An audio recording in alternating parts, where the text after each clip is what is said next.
Board's grievance procedure provides a mechanism for which these matters can come before the board if the grievance procedure did not resolve the concerns of the citizen.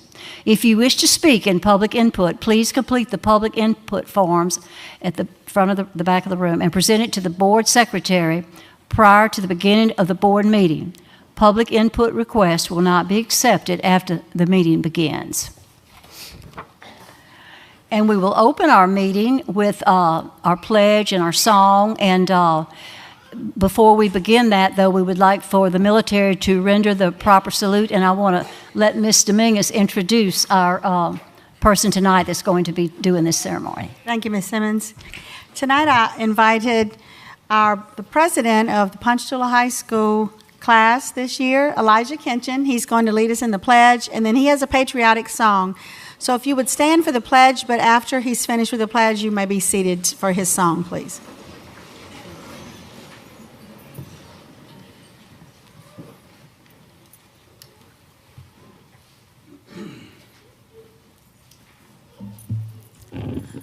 Okay.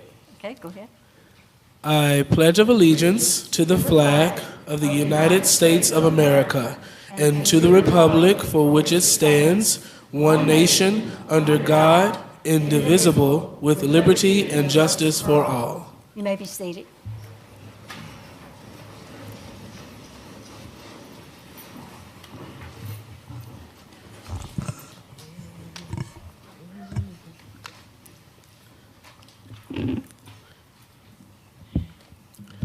Oh, beautiful for spacious skies, for amber waves of grain, for purple mountains' majesty above the fruited plain.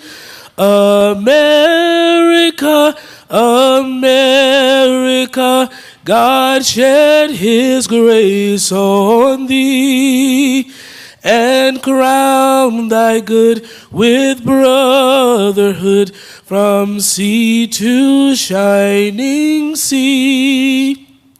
Oh, beautiful for patriot's dream that sees beyond the years. Sorry. Thine alabaster cities gleam, undimmed by human tears.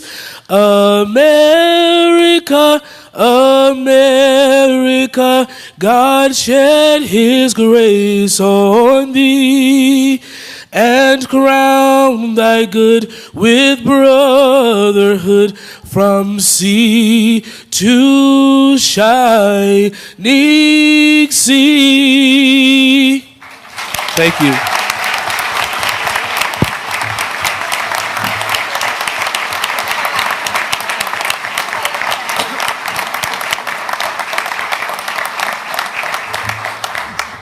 Thank you so much, Elijah. That was beautiful. And we don't get to hear that one sung very often, so we appreciate that so much. Thank you. All right, Ms. Jenkins, roll call. Ms. Richards. Present. Mr. Toler. Here. Ms. Abrams. Here. Mr. Westmoreland. Present. Mr. Duncan. Here. Mr. Bush. Here. Mr. Moore. Here. Ms. Simmons. Here. Ms. Dominguez. Present. Item 1C, consider approval of the board of minutes for April the 16th, 2019. Do I hear a motion? So move. So moved by Mr. Toler. Do I hear a second? Second. Second by Ms. Dominguez. Any objection? Motion passes. Item 2A, awards and recognitions. Recognize the Hammond High Magnet School Tarbotics team, and I'd like to call on Mrs. Shelley Gatos, the principal, and Mr. Thomason, if you would come up and present the program.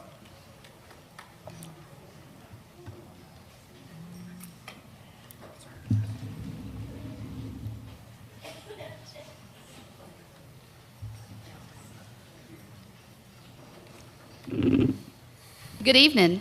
It's an honor to be here this evening. It's hard to believe that 13 years ago, We started the robotics team at Hammond High Magnet School, and ever since then, that first day, it was a little bitty after-school program. We really didn't know what we were doing.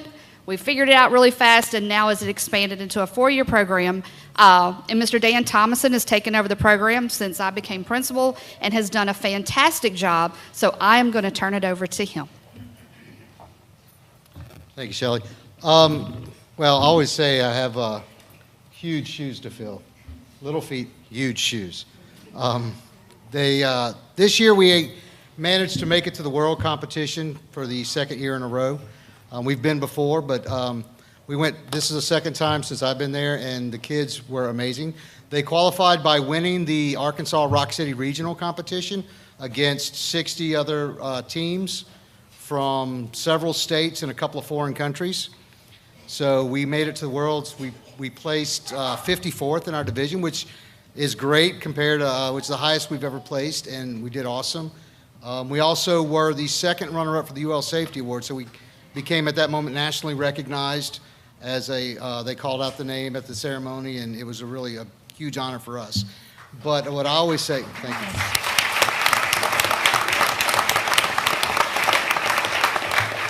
Yeah, Mary Mayu, our safety captain, is largely responsible for a lot of that, and we actually won the UL Safety Award at 2 regional competitions this year in Arkansas and at Bayou Regional in New Orleans. So we were also presented with the Entrepreneurship Award at both competitions as well, and that's thanks mostly to Senior Slade Foy. Now, some other members we have here, our drive captain, Adam Sawyer, our newly elected finance captain, Bryce Trapin, Shelley Milliron, our outgoing media captain, Shaylee Pools, our outgoing business captain. We have some more of our drive team in the back, and they're going to introduce you to the most important member of our team, known as Morpheus. He's being a little shy right now. What's that? Oh, Wi-Fi. So this is Morpheus, our robot, and I will, while they're trying to get over its stage fright, I'll let Adam say a few words about the robot and the game. Thank you. Coach, we all call him Coach. So, as Coach said, that is Morpheus, our robot for this season. Now, each season, all the teams around the world are giving, and here he comes now, but all the teams around the world are given different challenges to overcome.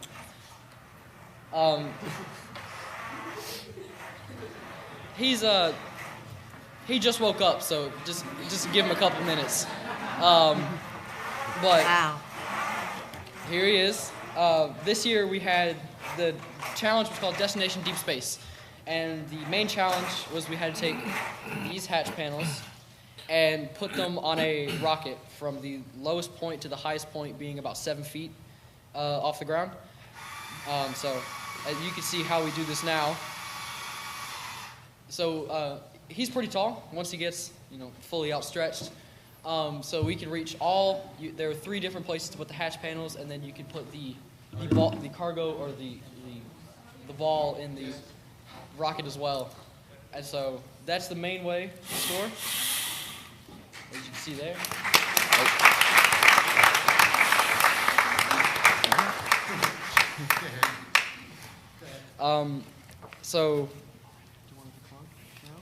All right. So in the last 30 seconds of every match, there's the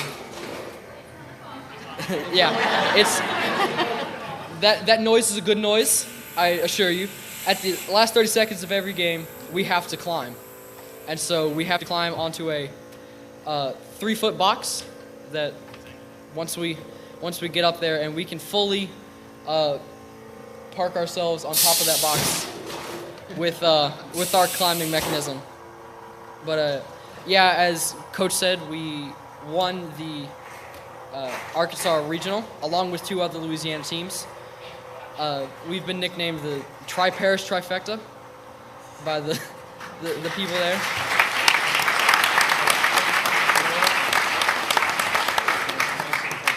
And now Bryce. Yeah. Sorry.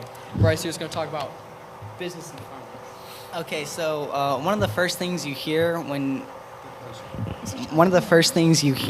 people discuss FIRST Robotics is that it's more than just a robot, and that's because it really is. There's a lot of other aspects to the teams and the way they manage the teams. There's different teams. There's a business team, there's finance team, there's safety team, and all of that is really, really significant to the team and team management.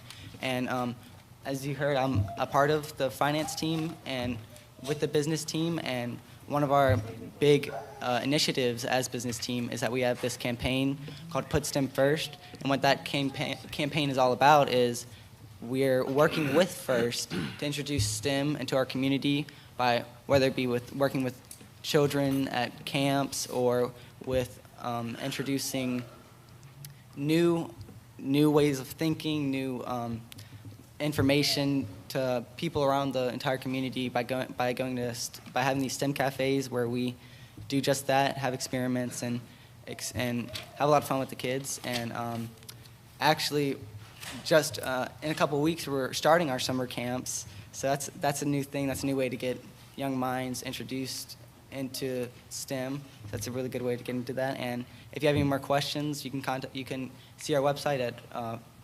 robotics2080.org, and our email is frcteamrobotics2080@gmail.com. So thank you all.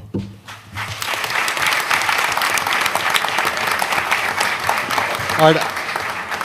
These guys are awesome, and I always tell everybody I have the best job in the world, that I get to deal with these. Just a little on a side note, we graduated 8 seniors this year, 4 boys. Huh? 4 young men, 4 young women. All 8 will be majoring in a STEM-related field in college.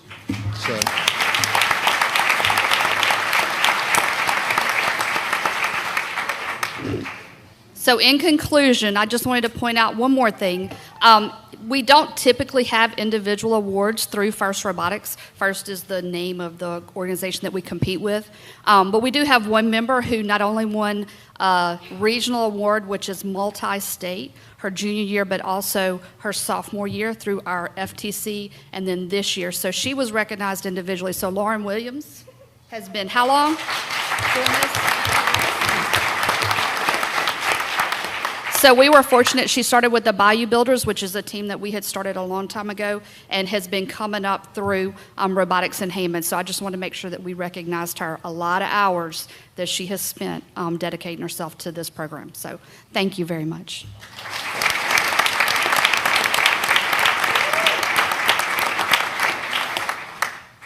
Guess we'll be around the back to answer questions. Okay, so we're going to... In competition, it travels very fast. So in concern of safety, we're just going to guide it out. Thank you very much.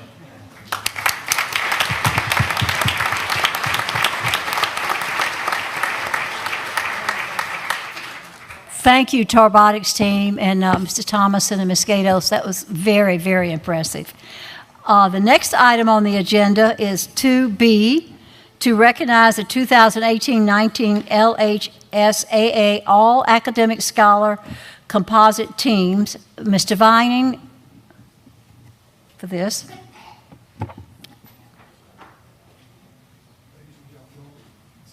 Oh. Good evening, everyone. So glad to see everybody this evening. My name is Mark Vining. I'm coordinator of athletics for Tangipahoa Parish School System.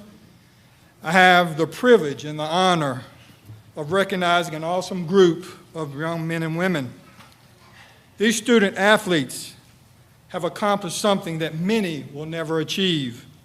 This group of individuals have maintained a 4.0 GPA their entire high school career. They were able to do this while participating in extracurricular activities. Now, folks, jocks, a lot of times you think about them as airheads, okay? But these individuals prove you wrong. we're not just talking about one semester. We're not just talking about 6 weeks. We're talking about 4 years of A average for each one of these students. That is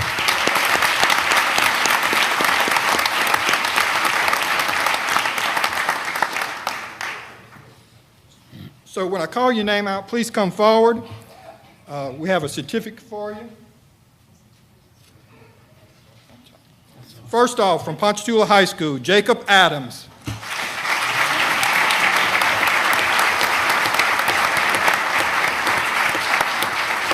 Jacob played basketball for Ponchatoula High School. Is Jacob's family here? Would they please stand?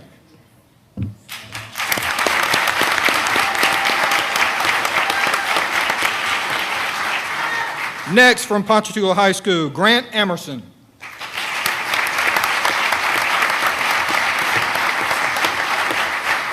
Grant ran cross country and outdoor track and field. His mother and grandmother in the back.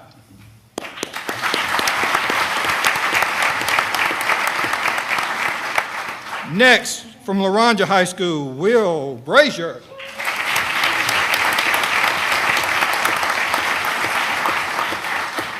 Will played football and baseball.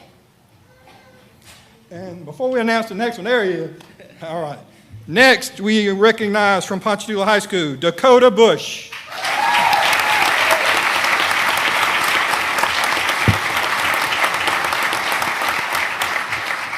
Dakota played football. And of course, it's a proud dad. Any other family members?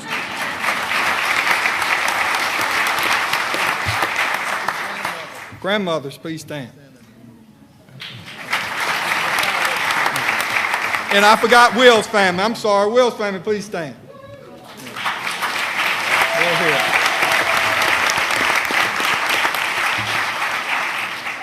Next, from Ponchatoula High School, Cooper Colwell. Is Cooper here tonight?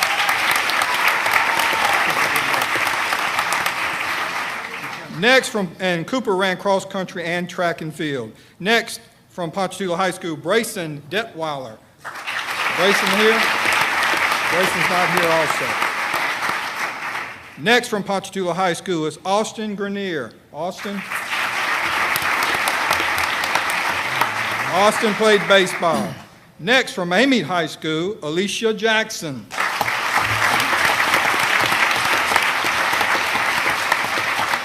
Alicia played basketball. Is any of her family here?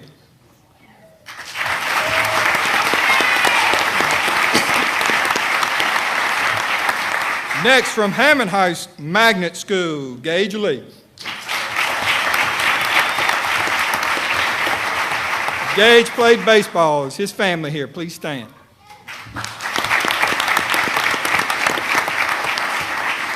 Next, from Ponchatoula High School, Bailey Sharp. Bailey ran track and field. Also, this young lady was not able to attend tonight, but I will mention her name. They had their awards banquet at Jules Sumner High School, and that was Chloe Stokes. She played softball. Next, from Ponchatoula High School, Olivia Thornton.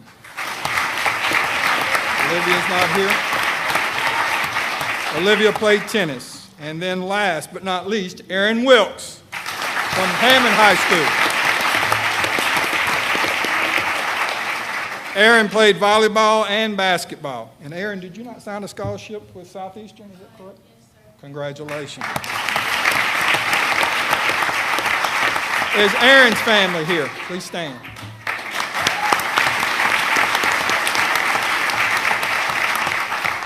Like I said, this was a wonderful tribute to Tangipahoa Parish School System, their parents, their teachers, everyone's involved, and also faculty and staff. So here's your 2018-2019 LHSA Academic Composite All-State Team.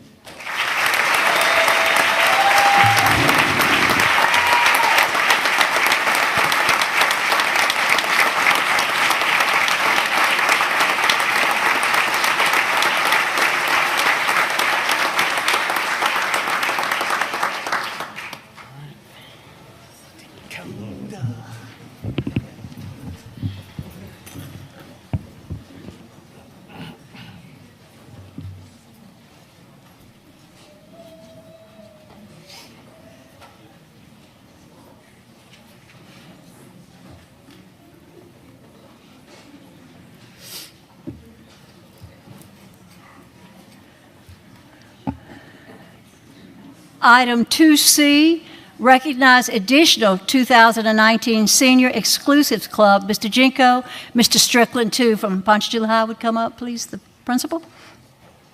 Good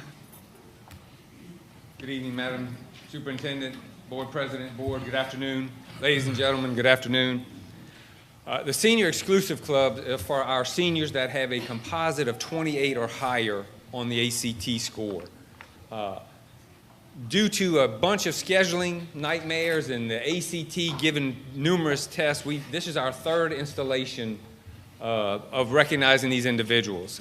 And if we have to do 2 more, we'll do as many more as we have to recognize these great individuals.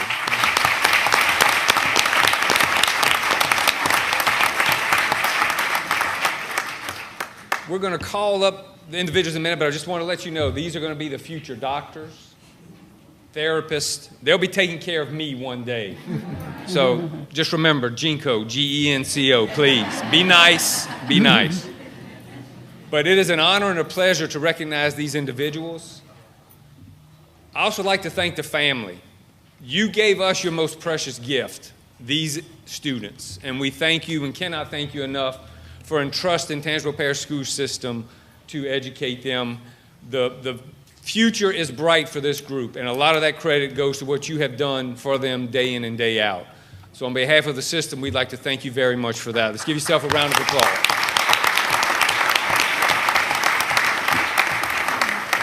First individual we'd like to call up tonight is Jacob Adams. Plans to study at Southeastern. Congratulations. Plans to study kinesiology at Southeastern. Next individual is Hunter Holly.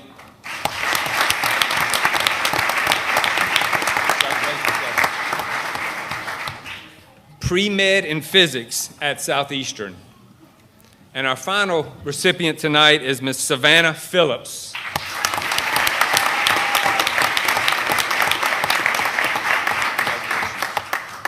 Plans on studying nursing at Southeastern. So once again, let's give these very worthy individuals a round of applause.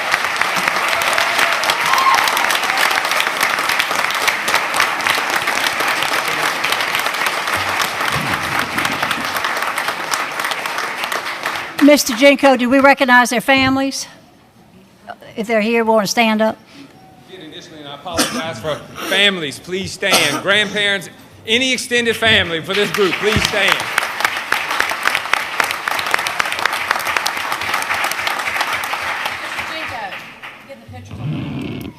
Oh, yeah. There you go.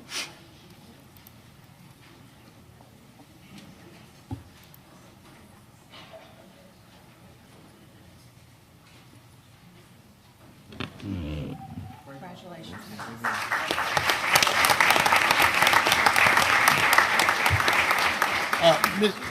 Ms. President, if I may. Yes. And since I do represent Ponchatoula High School, this is number 36 for Ponchatoula High School right here. We had 36 students that made a 28 or higher. Mr. Strickland, congratulations. I think this was a record. Thank you, sir.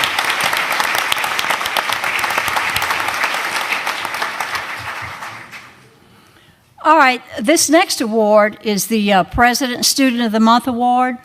And I want to say a few things before we come down front to honor him. This is Elijah Kinchin, the young man that you heard open up the board meeting with the song and the pledge. And I had not met this young man until we had the Ponchatoula High School senior breakfast. And I look out there from where I was sitting in the front, and here was this young man going from table to table, greeting all of the other kids. You know, everybody else is there in their little huddles, but he was moving about, greeting everybody, shaking hands, big smile on his face. And I thought, who is this? You know, this. And then I thought, well, maybe he's not a student. And then I realized after I spoke to Ms. Dominguez who he was. I was just so impressed. And then to top it all, went to the National Day of Prayer at breakfast at Woodland Park Baptist Church, and so various individuals, all mostly adults, got up to pray for various aspects of our community. And Elijah got up to pray, And I couldn't believe it. It was just so amazing. I thought he was a preacher too, because it was just so powerful, his expressions and the way he sought God and in his prayer. I was just so impressed with him. So tonight, Ms. Dominguez is going to come up and help present this award. Is going to be our President Student of the Month, and we'd like for him to come forward. And Mr. Strickland, you could stay up here too.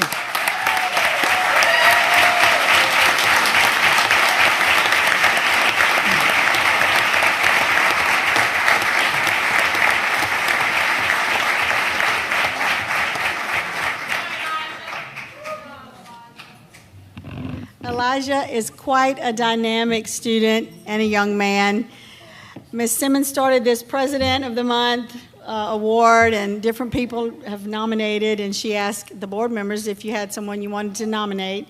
And of course, my thought immediately went to Elijah. I met Elijah probably 3 years ago, I think. He was manager on Ponchatoula's High track team. And of course, my son is a coach there at Ponchatoula High, and that's how I met him. And I just immediately just loved him and appreciated him for his personality and everything that he had done. So he's a very involved student. But as I said earlier, he is actually the class president, which is a pretty great feat because all the student body votes for the class president. And he's been in the Bible Club. He's, of course, you heard him sing. He's in advanced choir and many other accolades. I could go on and on. But he has done some amazing things and created some nonprofit organizations that I want him to tell you about. And that's why I brought him tonight, just to recognize our young people that are overachievers and also very loving and caring people in general for their life. So Elijah Kenshin, congratulations.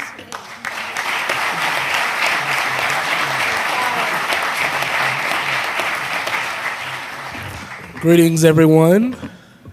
As you can see, I'm very nervous. I just want to say I'm very thankful just for being here tonight. I'm very thankful for my family that's here. Can my family stand real quick?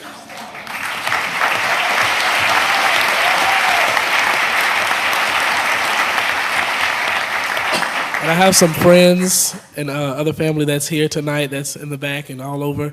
I just want to say thank you to them just really quick for all that they have done to impart into me. And there is one special guy that I want to thank, which is going to go into my nonprofit, Mr. Raymond Drude. Could you stand, Mr. Raymond Drude?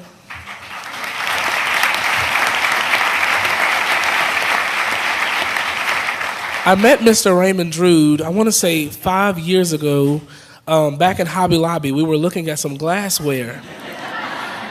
And, so he was trying to, design and put different designs with glass, and I'm like 13, so I'm like, I don't know what this old guy's doing. Don't kill me later. And so he asked me, he said, well, what do you think, little fella? What do you think about this? And, in my head, I'm thinking, I don't have any clue. That looks good. And so then he begins to ask me, well, do you have a dream? Is there something that, you want to accomplish in life? Where are you headed? What's going on with you? You're 13. What school do you go to? And from that point on, he began to mentor me. I didn't have a father in my home, and I still thank God for my father. But he mentored me from when I was 13 years old, and he taught me how to be a man and taught me how to act in front of people, how to love. And I've had some things even in my heart that I didn't understand, but this man has really helped groom and shape me along with my family and friends to become who I am today. And that brings me to Unit Movement is the name of my organization. It stands for Unite Nations in Teens. And so Mr. Raymond is actually our vice president. And we're basically just an organization desiring to bring young people from all walks of life, every race, every age, from every perspective to come together for one thing, to serve God and to serve people. And so, it's all kind of kids, not just the ones that are seen as smart and seen as perfect, but even the kids who are broken, who are on the streets, who don't feel like they have anyone to love them. That's our heart, is to reach everyone that's young. Thank you.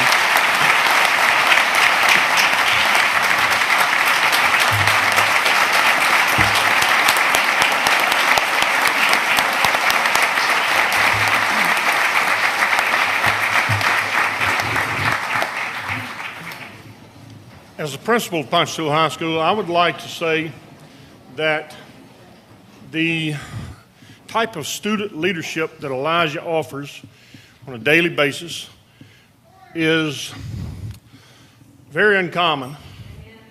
Very, very, very strong leader in the school. You know, Elijah's he's kind of the guy that if you need to get something done, he can come up with a game plan that you couldn't think of. Okay? And he gets lots of people on board. One thing that hasn't been mentioned is Elijah was honored on News with a Twist. Okay? I challenge you, look at that video that was on Facebook, I think it was. I'm not real good with social media stuff. But as you could see, when Elijah first came up at the beginning of the meeting and he sang, how many of us would have just melted in our shoes when we forgot the word? And he didn't. He's cool, he's calm, he's collective.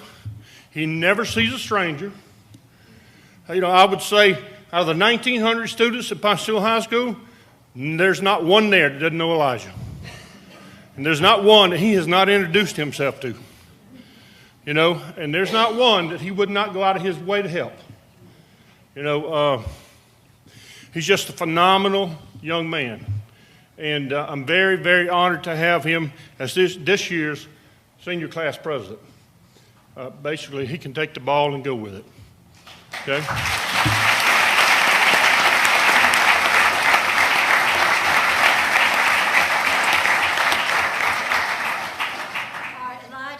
Present you with the Certificate of Recognition. The Tangipahoa Parish School System awards this certificate to Elijah Kinchin for being named the President Student of the Month. And then there's a $20 bill enclosed. Each board member that nominates an individual has to pay $20. So that's their part. Okay. All right, and then I just wrote this little note. Dear Elijah, congratulations on your being selected the President Student of the Month Award. We, as a board, are so proud of the wonderful young man that you have clearly demonstrated at your school and in the public eye. It is obvious that you're going places. Thank you for always caring about others, and I saw that day at Ponchatoula High. We wish you a very successful future with much pride and God's blessings. Sandra Bailey Simmons, Tangipahoa Parish School Board President.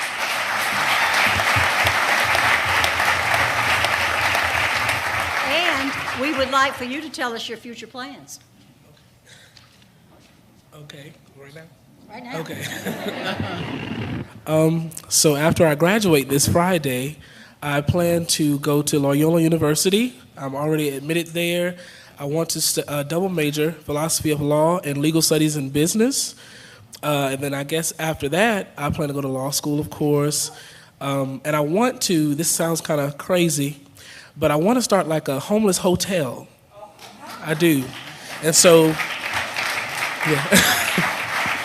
And so I'm hoping that the money that I make from being a lawyer, which I like business and law, the money I make from doing that, I'll invest in the hotel. You'll pay people to come and service to homeless people and to expand unit and, you know, several other things to give back to the community. So that's my plan.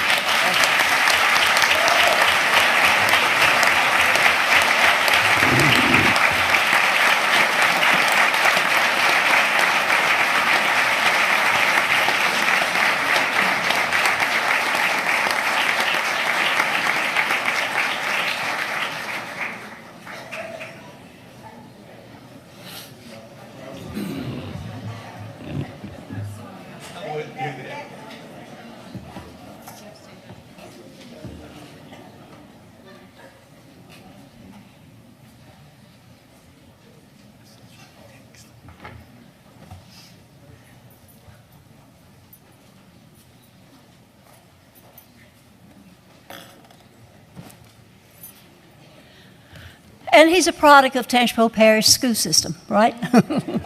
All right.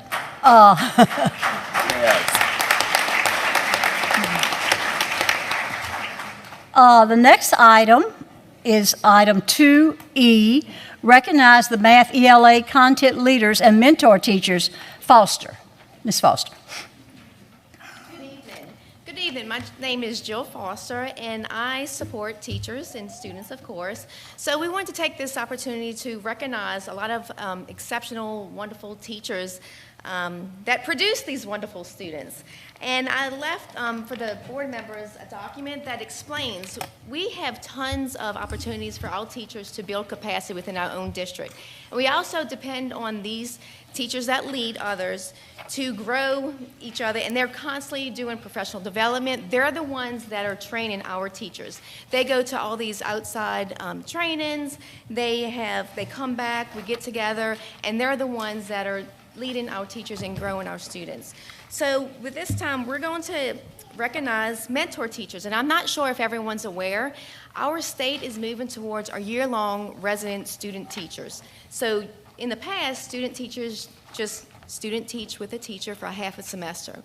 And within the next couple of months, at the end of this year, we're going to have year-long resident student teachers. So everybody that's going into education will get a full year of student teaching. And we've been kind of piloting this the past 3 years, so we just wanted to recognize some of our mentors. They had to go through 9 days of training. They come back, they support teachers at their school, they support new teachers, and they also might have a student teacher. And we also are sending some more students and teachers to train this upcoming year. We also going to recognize content leaders. We have ELA and math content leaders. I'm not sure if everyone's aware, but we have new standards, the past couple of years. And they have really been going into learning about the standards, the shifts, coming back and bringing it to our district and sharing on district-wide PD and really building capacity within our own schools. So we really want to commend these ladies. Unfortunately, we don't have any men, but hopefully this upcoming year we'll have some men. But when we call your name, families can stand, and we'll have a little certificate for you. So to start with, we're going to recognize our elementary mentor teachers. Not everyone was able to be here today, but our first one is Casey Corkin. She's with Amite Elementary Magnet.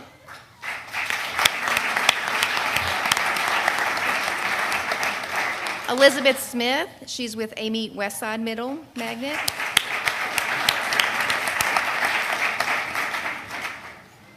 Myself, but y'all don't need to clap for me.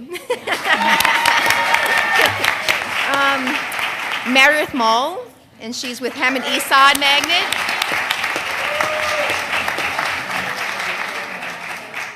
Katrina Ziegler, she's with Hammond Westside Montessori. Sandra Moran with Independence High.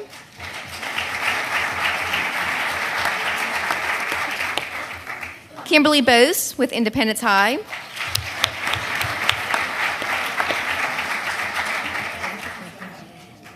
Danielle Gongora with Independence High.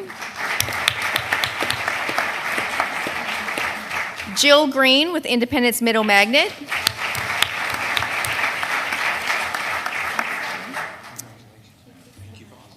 Shannon Mixon, Laranja Elementary.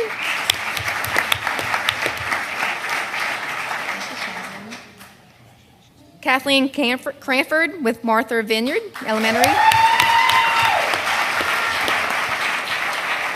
Pam Cunningham with Neeson Elementary. Bethany Dowdy, SLU Lab.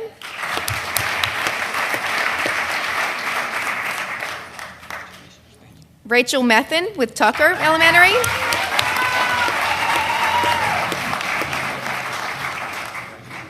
And this next teacher, she has participated, she went a whole year as a mentor teacher. She's had year-long student teachers. She also has been a math content leader. So Danielle Miller from Tucker.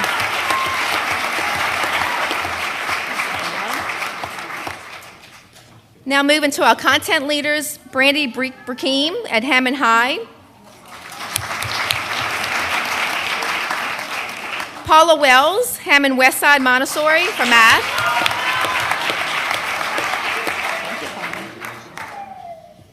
Laranja Elementary, Lisa Jinko for ELA.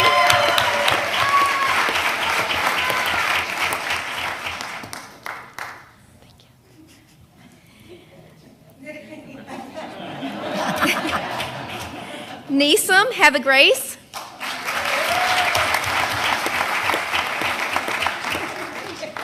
Martha Vineyard, Alicia Perry.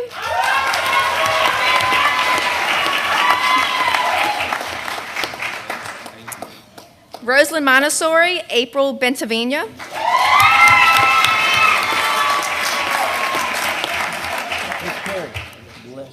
Tucker, Danielle Miller, I said her.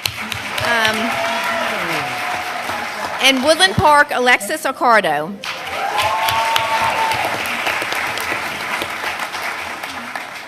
We like to thank these ladies for their dedication and their families. It takes lots of time, plenty of hours. There's tons of assessments that they have to complete. And once they're finished the assessments, they get to add that to their teaching certificate. So this is just another way that we're adding and growing our own teachers, and they have helped tremendously. Along with our 90 teacher leaders at all of our other schools, they help grow our students in our district. So we want to thank them.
I know it.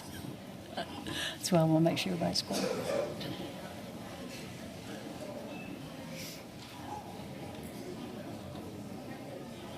All right, the next item on the agenda, academic update 3A, update on the 504 support. Mrs. Warner.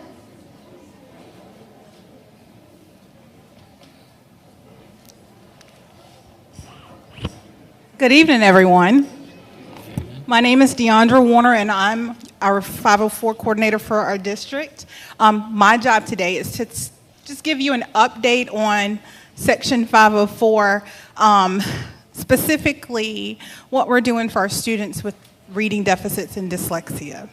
So first of all, I want to take the opportunity to acknowledge Ms. Sandra Bailey Simmons because, goodness, she has been such an asset to me. I have been doing this job for 4 years, and this year, she sought me out and she said, let me come collaborate with you. So she did, and she came and she helped us to provide staff development to our Act 1120 and dyslexia screening specialist at our school. She had a wealth of information and added so much value to the process of identifying those students. So I want to take the opportunity to thank you for that. I look forward to working with you. Don't volunteer for stuff you can't keep up, because I look forward to working with you from now on. It made what I had to do so much easier. So just a little bit about how we identify students with dyslexia in Tangipahoa. So first of all, what is it? Dyslexia, the dys means trouble, lexia is words, so students that have trouble with words. It is a neurological disorder in origin. It is a lifelong, it affects you lifelong if you are blessed to have it. It can be somewhat in the beginning a curse, but it really is a blessing. The core deficit is a phonological component of language and reading comprehension and word reading. So our little biddies that start off and we're wondering what takes them so long to learn to read, those things, it could be that that's the root of the problem. Oh, that's so easy. I just figured that out. Look. So it comes with additional challenges, such as its companion ADHD sometimes, sensory motor issues, behavioral problems, obviously from being frustrated, right? And it can be more challenging to remediate. So here's what it's not. It is not a visual problem. It is not a lack of intelligence, because there are many people and individuals that have above average intelligence that suffer with this disorder, or that had to overcome it. I would say it that way. It is not due to a lack of effort, although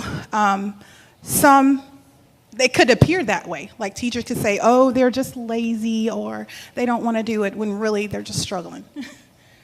It is not a developmental lag, nor is it uncommon, because it affects probably more than that, 17.5% of our population. And students typically are not responsive to standard reading instruction. So we have to do a little bit more for these kids than we do for our traditional kids that don't have any issues.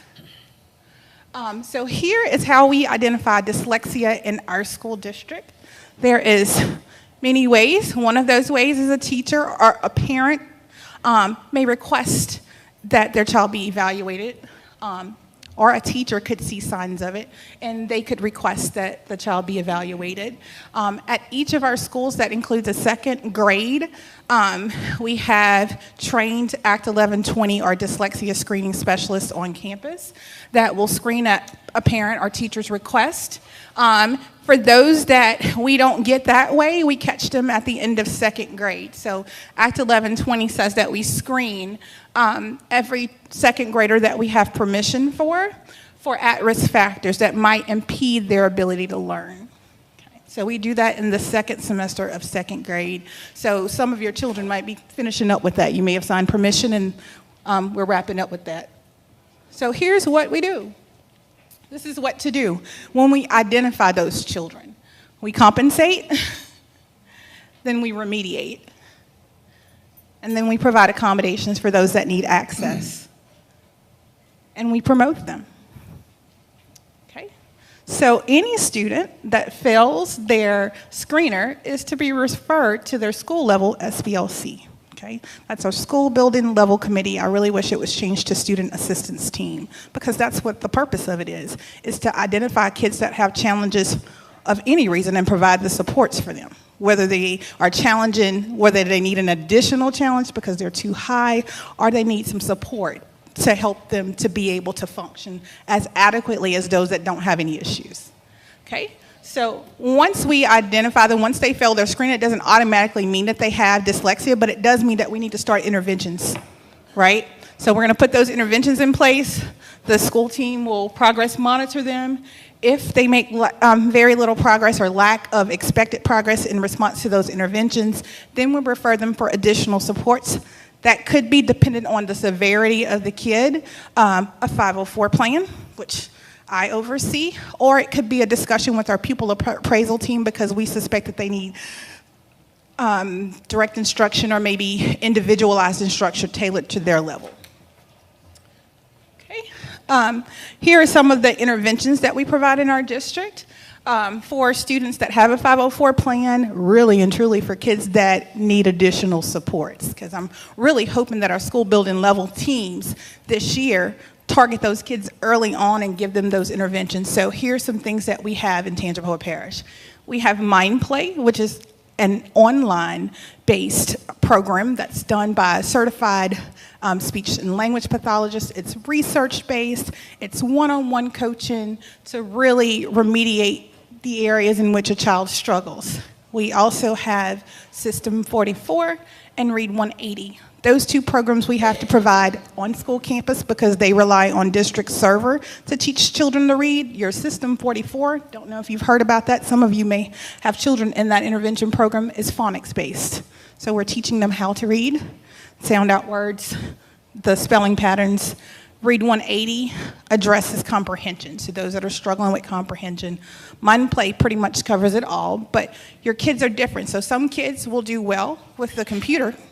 Some kids need one-on-one, need a human. They need a teacher, okay? So your mind play here, which is the one that oftentimes they'll have something. Your mind play is accessible for your kids that have it at home. They can do it on the weekends. They could do it during the summer. And so that's one of the ways we're hoping to support our children. Just a little bit more about it. I couldn't pull data for the other two. I don't really oversee those, but I do obsess about mind play. It calms me to watch our kids grow. So here are 3 different schools. I believe that's 3rd grade at one school. They're actually all 3rd grade. So you'll see that the red means they're 2 grade levels below. We put interventions in place, okay? So our goal is not to call any child disabled or give them a plan if they don't need it, right? Our goal is to help our babies stand on their own 2 feet because we have to graduate kids that can read and understand what they read. So here's a sample of a school that uses the program with fidelity. If you're looking here, this is the first test. They probably took it mid-August or early September. Here's their data. So you can see that the red means that they're 2 grade levels behind in reading, okay? So we have some that might need some additional services. The blue, we have kids that are above level now. Okay, they've met their grade level expectation. That's that blue that you're seeing in that pie chart, the first one. And the yellow means we've closed the gap at least by 1 year, in addition to teaching. Okay, there's another school here. And so you can see again how much of that pie where our kids were considered critical and how we're slowly closing the gap, right? And the kids are different, so some of them respond to interventions differently. And then you can see this one right here. We're working it. They're making growth. So fewer of our kids are being left behind because we're wanting, the goal is to intervene early, right? And the ones that we can catch with interventions, we fix, and the ones that need support, we accommodate, okay? So that is it. I won't even go. This, for your children that may have that written on their accommodation plan, maybe they don't have an accommodation plan because I'm wanting many people to use it. But that is the website that they go to. They click on login, they put a username, password, district ID in, and they can go. Again, it's free for those children that have those supports and have been identified at the school level. So if you have any other questions about how to support children of yours or that you may know that struggle in that area, whether they have dyslexia or not, if you would like to know more about it, there is my contact number. If I'm not in the office, leave me a voicemail. I will return your call.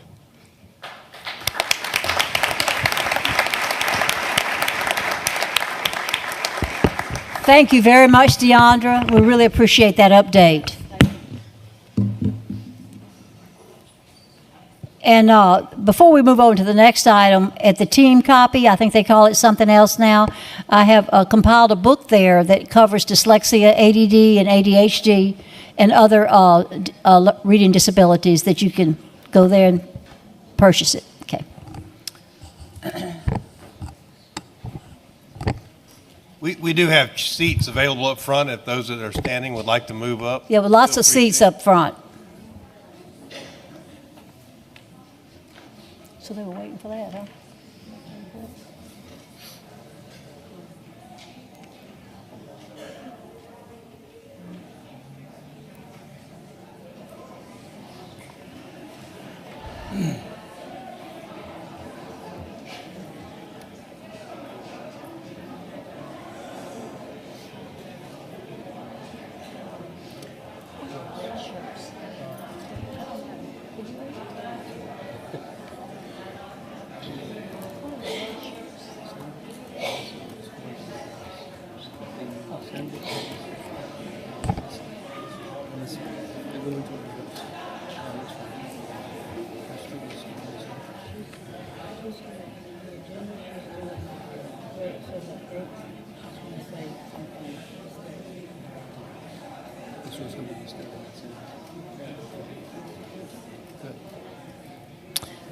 All right, next item, 4A, consider committee reports. Capital Outlay Committee of the Whole, April the 16th, 2019. So move. We have a motion by Mr. Tola. Do I hear a second? Second. Second by Mr. Moore. Any objection? Discussion? Motion carries. Item 4B, Finance Committee, April 16th, 2019. Do I hear a motion? So move. Mr. Toller made the motion. Do I have a second? Second. Second by Mr. Mingus. Any objections? Any discussion? Motion passes. Item 4C, Personnel Committee, April 16th, 2019. Mr. Vitter has something to add to this. Yes, Madam President, Superintendent Stilley, and members of the board. We request to amend the item B, Office Assistant 2 agenda to reflect a change from an email we received May 2nd from an applicant, Kelly Smith. She asked to have her name removed from consideration, and so we're asking that that name be removed from the agenda at this time. Okay, so we need a motion to remove that name first, right, before we accept it. Just Okay. accept it as a motion With the exception. As amended. Okay, Mr. Duncan. Yeah, move to adopt the report as amended with the recommendation from the administrator. Of the exception. We have a second? Second. Ms. Janice, okay. So we have a motion by Mr. Duncan and a second by Ms. Janice. And do we have any objection? Discussion, motion passes. Thank you. Thank you. 4D, Personnel Committee of April 29th, 2019. I make a motion to accept. Motion by Mr. Mingus, second by Second. Ms. Abrams. All right. Any objection? Discussion? Motion passes. Number 5, A, Superintendent's Reports and Recommendations. A, consider approval of the resolution to recognize May 6 through 10, 2019 as Teacher Appreciation Week. Yes.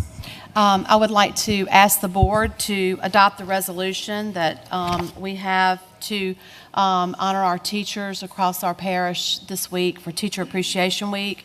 And so I'd like to read the resolution.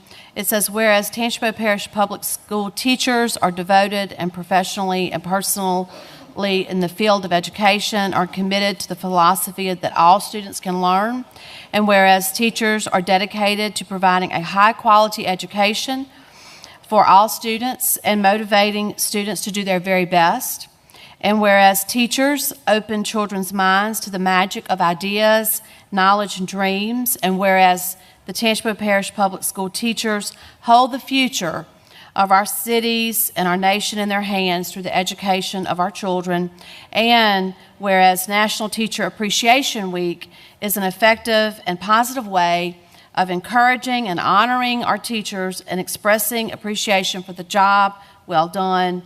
Now, therefore, be it resolved that the Tangipahoa Parish School Board recognizes the week of May the 6th through the 10th, 2019 as a time to recognize all public school teachers for their outstanding and dedicated service. Let it be further resolved that this resolution will be printed in the proceedings of our minutes, and a copy will be posted in each of our school buildings, will be sent out to our school building level principals. So I would ask the board to adopt the resolution tonight. Do I have a motion to adopt the resolution? I'll make a motion to adopt the resolution. Ms. Dominguez, do I have a second? Second. Mr. Westmoreland, a second. Any objection?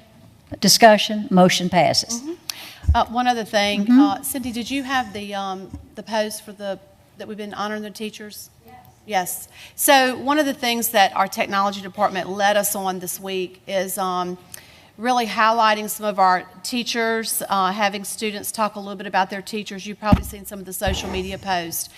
So we have one now. This is Laranja Elementary School, and we'd like to share that with our board tonight as well.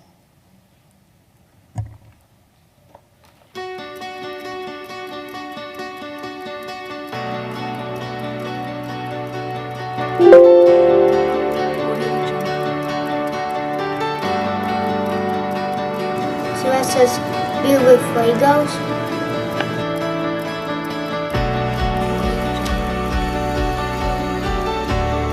She does a job. Look at pictures. She works hard for us.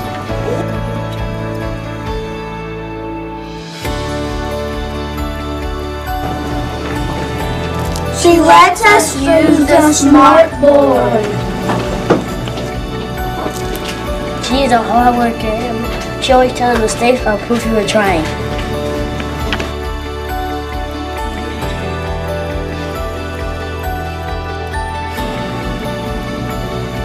She guides us. When we don't know what it means, he explains to us what it means. Miss Tuminello is nice.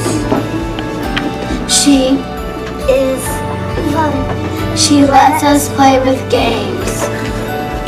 She is sweet, just like these Tootsie Rolls.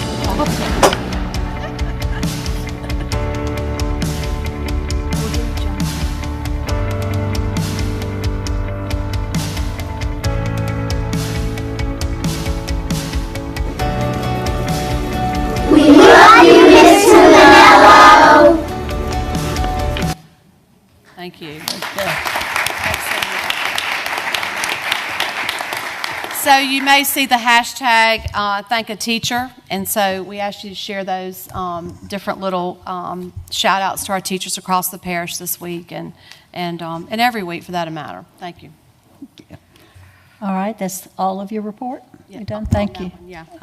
Okay, item B, graduation dates. Yes, so we have, again, I think, are we going to have them on the screen? But tomorrow night, we really kick off our graduations. Those are not in order, but anyway. It starts tomorrow night with Laranja High, Thursday night, Independence High. You can see Ponchatoula Friday night. Amite High, it will be Saturday morning. And so we invite the public to attend those. All of these actually are at the University Center, starting at 7 o'clock, except for, isn't there one in the morning on a Saturday? Amite is on Saturday. Yeah, Saturday. Yes, and Kentwood is at Kentwood High. That's right. So we just want to remind the public about that. Thank you. Okay, item C. Yeah. So back in the fall, we contracted with Forethought, who recommends policy for the board and for our consideration, to do a real review of our current policy manual and to recommend any potential policy changes, revisions, things that maybe we need to delete or add to our current policy based on state law and statute, and also comparative to maybe what other districts are doing in particular areas. So tonight, we received back the first sections of our policy manual, which is section A, B, and C. And internally, our leadership team went through the policy recommendations from Forethought. And so now what we would like to do is I would ask you to consider approval to put these on our next policy, to refer them to policy committee for our next policy committee. Do I hear a motion? So move. All right, Mr. Toller made the motion, and we have a second? Second. Second by Mr. Westmoreland. Any objection? Discussion? Motion passes. Any updates? Yes. So one thing I wanted to update real quick. So some of the board members back in the fall, I know it was Rose, I think some of our older board members, Miss Bailey. Anyway, we went to a Louisiana School Board Association conference in Baton Rouge, October maybe, September. And one of the items that they discussed was about student fees, and we're encouraged by the legislative body to really look at our policy in terms of student fees. And what the request was from the lawmakers was to consider a consistent fee, a supply fee for students. And so we came back and we surveyed our teachers, we met with our principals, we surveyed them. We've had a teacher advisory committee, a parent advisory, but it's gone back and forth. And we have finally come to a consensus on this. And so we sent this out to the principals today, but I believe the board was copied on that. But our grades pre-K through 8, the supply fee for next year will be $15 for all K through 8 students across the parish. Schools can offer installment plans as well to help families, if they can't pay all of that up front. The supply fee is limited to 10 items. For high school, the supply fee is $20 for freshmen, $20 for sophomore, $20 for junior, so forth. And we have a process in place where principals can submit to Ms. Vassell, who's the Director of Academics, if there's a need for an increase in some type of special fee that they may have, and she would give approval of that particular thing. Also, it says specifically in here that, this does not count graduation fees or prom fees and things like that. And so I just wanted to update the public as well as the board on that particular item. All right, that's it? For that Okay, one. thank you. Oh, I have one more. Okay. I'm sorry, one more update. Mhm. Let's see. Well,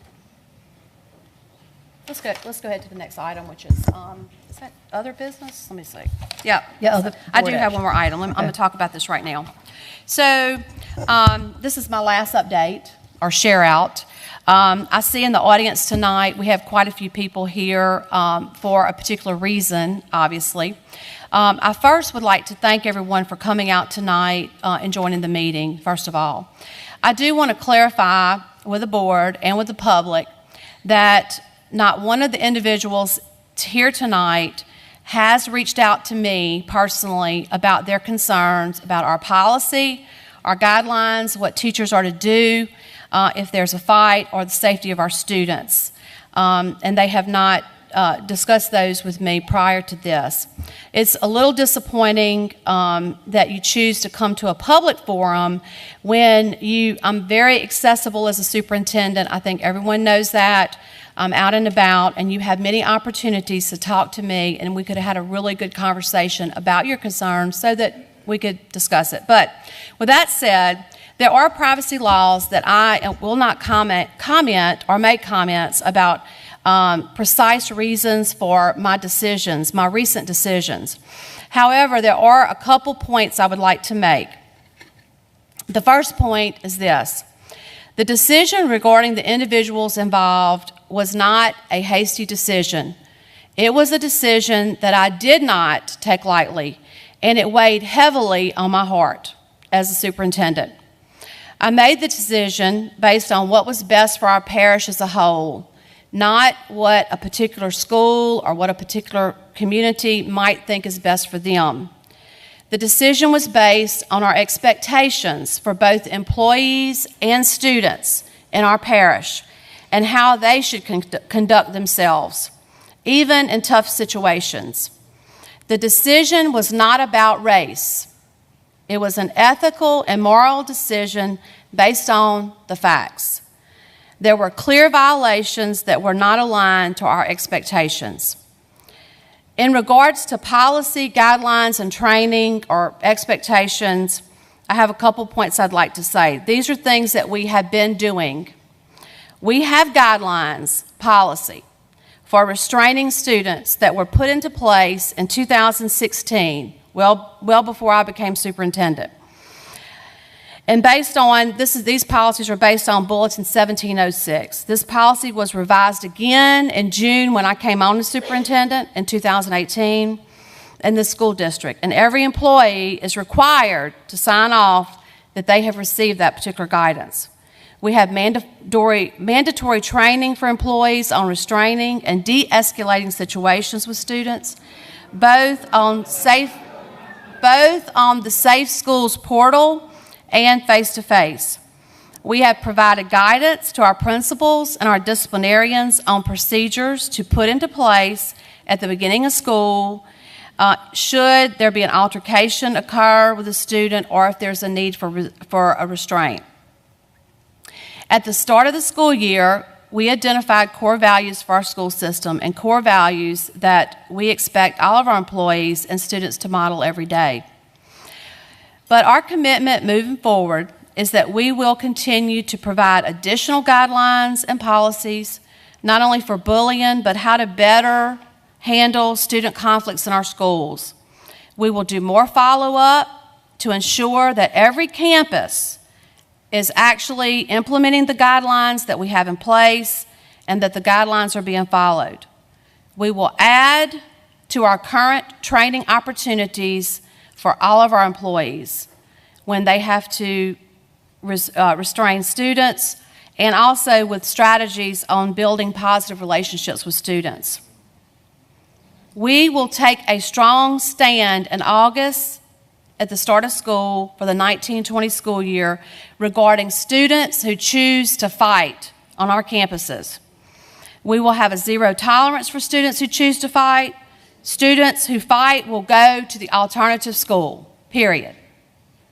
At that site, they will receive services to assist in making them have better decisions in the future. Again, I want to thank you for being here tonight and your attendance, and I look forward to your comments during public input. Ms. Bailey? Thank you. Item A, 6A, discuss and consider approval of resolution regarding sales and use tax collection, sale use and tax collection and administration. Mr. Mingus? Yes, Ms. Simmons. Board members received a resolution that I would like to see us pass to be opposing the state centralized collection of sales tax.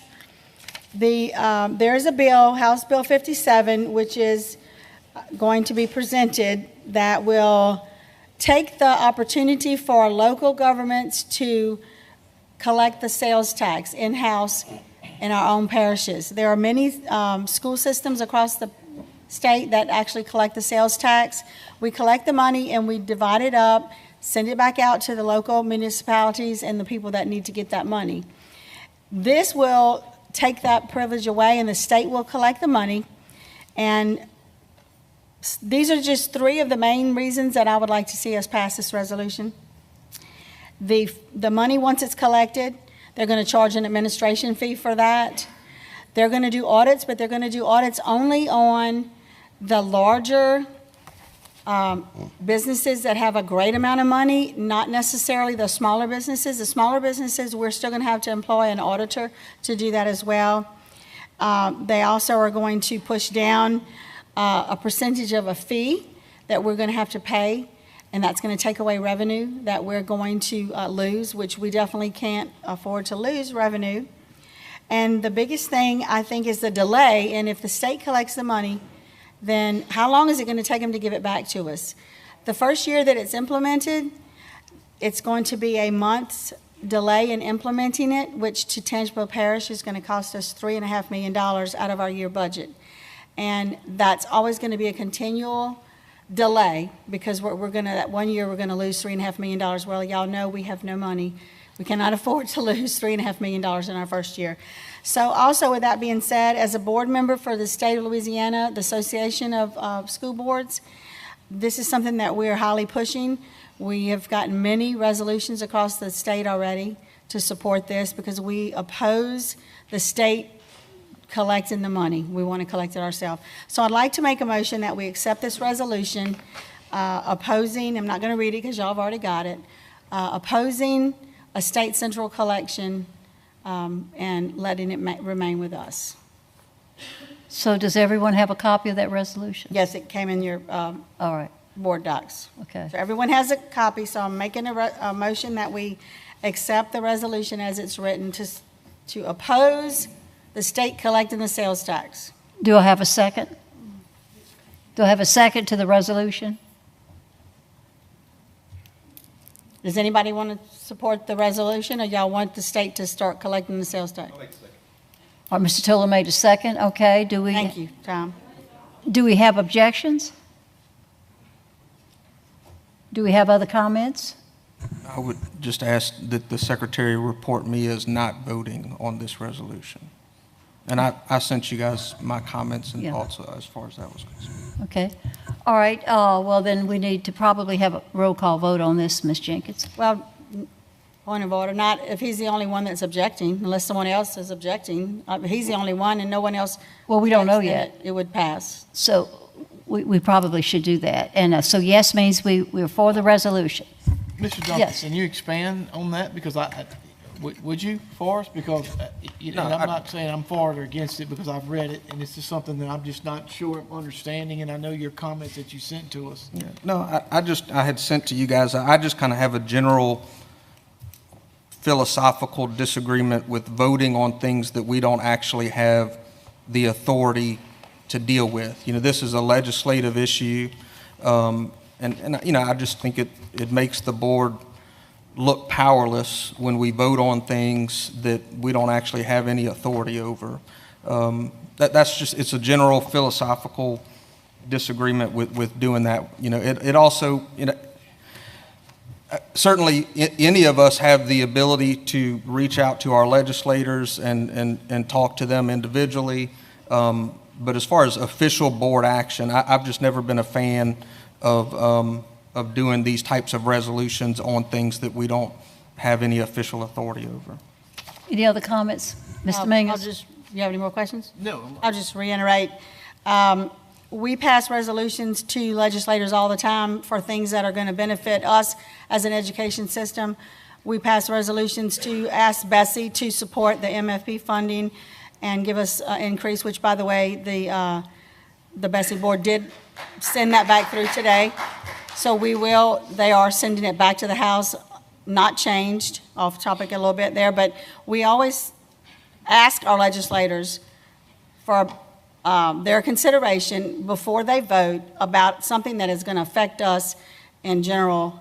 And this is going to affect a lot of people across the state of Louisiana because the state, in my opinion, if they get the money, it may take a long time for us to get our money back if they're collecting it, as we well know. And they're going to charge us a fee, and they're going to charge us a percentage. And I don't think we can afford to not support something that's going to keep the money in-house so that we can do better with our own money, be stewards of our own money. Any other comments? All right, roll call vote. Mr. Mingus? Yes. Mr. Duncan? Abstain. Mr. Toller? Yes. Ms. Abrams? Yes. Mr. Bush? Yes. Mr. Moore? Yes. Ms. Richards? Yes. Mr. Westmoreland? Yes. Ms. Simmons? Yes. Thank you, board members.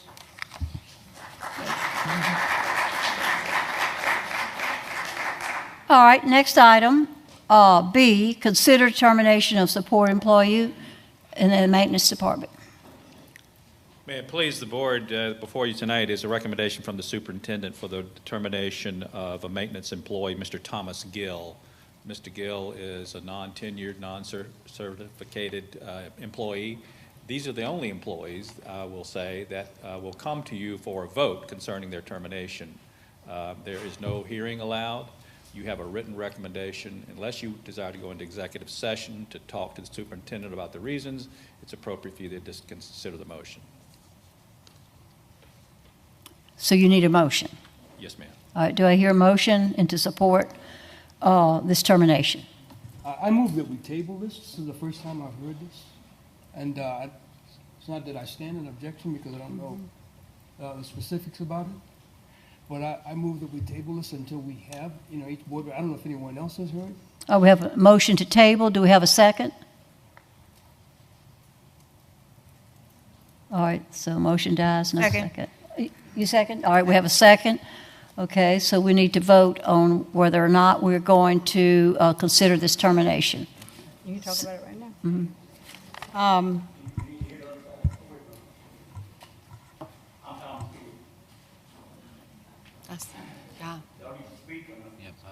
What's that? No, sir. Not at this time. There's no hearing allowed. No, I'm sorry. And a motion to table is a non-debatable motion, so it's... Yeah. So we need to vote. Point of order on that, though. Yes, Mr. Duncan. We did receive information regarding the administration's recommendation on this, though, didn't we? Yes. Yes. Okay. Just missed it. All right, let's go ahead and make a vote. Roll call. Voting on the motion to table? No, we didn't have a second. You did. Yes, we did. Oh, she did do it. I'm so sorry. That's right, she did. All right, yeah, let's vote on the table first. Yes. I'm sorry, I was distracted with Mr. On the table. I'm voting no against tabling, no. No. Mr. Toller? No. Ms. Abrams? No. Mr. Bush? No. Mr. Moore? Yes. Ms. Richards? Yes. Mr. Westmoreland? No. Ms. Simmons? No. Move to adopt the administration's recommendation. Do I hear a second? Second. Second by Mr. Westmoreland. Any objection? I have a question. Yes. Mr. Moody, once again, this is the first time that I've had this happen in the 4 months I've been on the board. So we do not hear the employee side of this. This is not debatable. We don't go in executive session. And I've read Ms. Silly's recommendation, by the way, so I'm just double checking. Right, you could ask questions of the superintendent, but if you can discuss the employee, it needs to be an executive Gotcha. session. Thank you, sir. In the past, your policy allowed a 10-minute presentation from the employee, but that was changed a good while back. Okay, I'm sure the employee had a chance to discuss this with Ms. Silly and her staff, or with her supervisor, or he had an opportunity. Supervisors. Okay. Thank you. Any other questions? All right. One last thing before we vote. So this was, Mr. Lee, this is something that you've already had a chance to discuss with the employees? Yes, the supervisors have This is discussed your it with him. recommendation? Yeah, this is a recommendation from the director. Like I said, it's the first time. Mhm. I just missed it. Yeah, we've already had the vote. No, we haven't. Right. Not yet, we haven't. We need a vote. We voted on the, not to table it. Not to table it. Okay. We All right, have a now motion on the floor now to accept the recommendation. Who made that motion? Did somebody make it? Brett Knoxon. Brett, did anybody second it yet? I did. Okay, all right, well, let's go on and roll call vote on that then. Bush? Yes. Mr. Moore? Abstain? Ms. Richards? Yes. Mr. Westmoreland? Yes. Ms. Dominguez? Yes. Mr. Duncan? Yes. Mr. Toller? No. Ms. Abrams? Yes. Ms. Simmons? Yes. Motion passes. All right. Personal privilege. Ms. Abrams, are you the first one? I guess I'll go first. I'd just like to say our first year as school board first school year as school board members is coming to an end. And personally, I've learned a lot about our school system and the importance of things and why they're in place. I feel this board has come to know one another and respect each other's opinions and on a personal and, as a board's. I know we will continue to make great strides for our school system, and I would like to thank Ms. Stilley for being so easy to work with and being so transparent. I would like to wish all of the school graduates the best of luck in their endeavors, and please always remember their alma mater and that taught them and the teachers that taught them. Soon you will realize these truly are the best years of your life. Thank you. Thank you. Mr. Duncan? No. Okay, Ms. Janice. Ms. Janice. I'd also like to congratulate the graduates of 2019. I also would like to say congratulations to Kentwood High School for receiving their second state in track, and also aspiring, starting on Thursday, to get the third state in baseball. So that was a big accomplishment.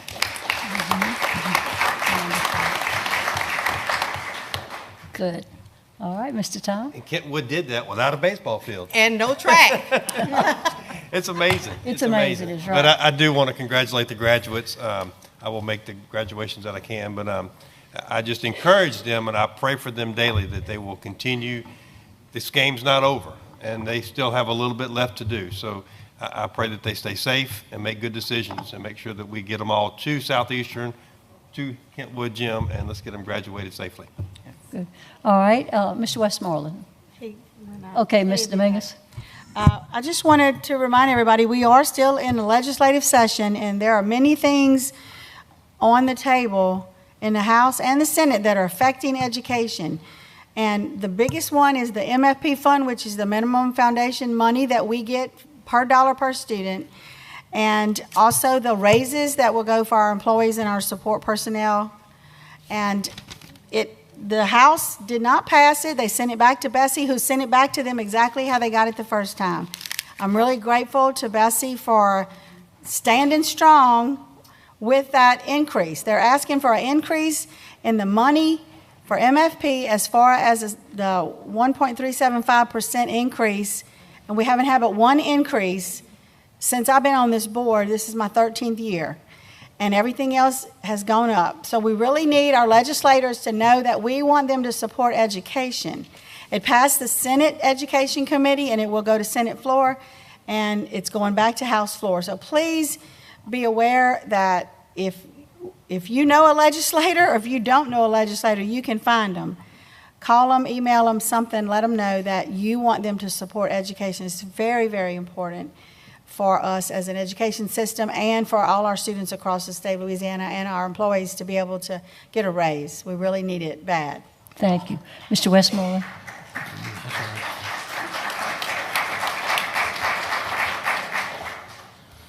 I'd just like to say I'm very proud of the students that are graduating this year. I'd like to say congratulations to them, to the teachers that put all the hard work over the years with the teachers, and the parents at home that work with these students. I mean, I'm just amazed by the number of ACT scores that our parish is having, and I know we're on our way up, and I definitely appreciate all the teachers' hard work with the students and the parents together.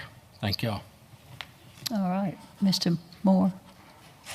Yeah, I would like to congratulate all of the graduates and extend my admiration for you guys for these 4.0 LSA, LH, SAA, these student athletes who have maintained a 4.0 throughout these 4 years. I consider that, an amazing accomplishment. And I want to extend my total admiration to the Hammond High Magnet School robotics team. You guys have learned more, or you at a level that was higher than the one that I learned when I was in college. It's just amazing how much of an advancement the school system has made. Thank you. Mr. Bush? Yes. You're going to hear some of my speech that I gave Sunday to my son. They asked Billy Graham what he could have did differently in his life, and one of the things he said was, I wish I could have done more. Dakota, as your father, I wish I could have done more. But I don't know there's a whole lot more you could have done. And so I'm so proud of you. And you'll be going to Southeastern, and they'll give you $40,000 over 4 years in computer science. And I just want to say thank you from the bottom of my heart, buddy, for being such a good guy. The second thing is, and Mr. Tolar and Janice made me think of something that I thought about today when I looked at a sign that I made last year. It says, my house is just as important as a schoolhouse. And unless our parents in this parish understand you need to send your children to school, if they're in a tent outside on the ground, they're coming to learn. That's their job. The employees come to work and teach. Our school system will stay stuck. If our track teams at Kentwood can win a track state championship without a track, and the baseball team can win a state championship without a baseball field, then our students can come to school, and the number one focus is in this day is to learn. That's what we're doing. And I think all the parents, and myself included, need to have a saying, my house is just as important as a schoolhouse. And what happens at home has to take place before it can happen in school. And that we're not what we're called to do. We're called to be educators. And that's what we need to focus on. But parents, you have to send your kids to school to learn. And that should be the number one focus. Last thing is this.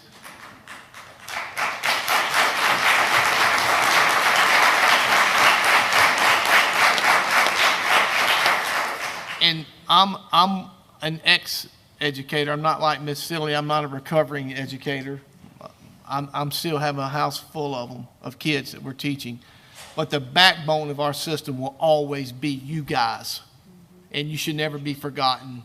From the custodian who opens a gate at 6:15 in the morning to the first person that my children see every day, and that's a bus driver.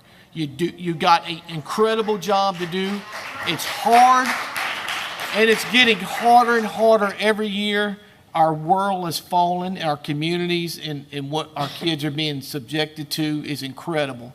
And your job is getting harder. And I know why people are leaving and it's hard to find them. And I just want to look at you in the face and say, God bless you for being educators.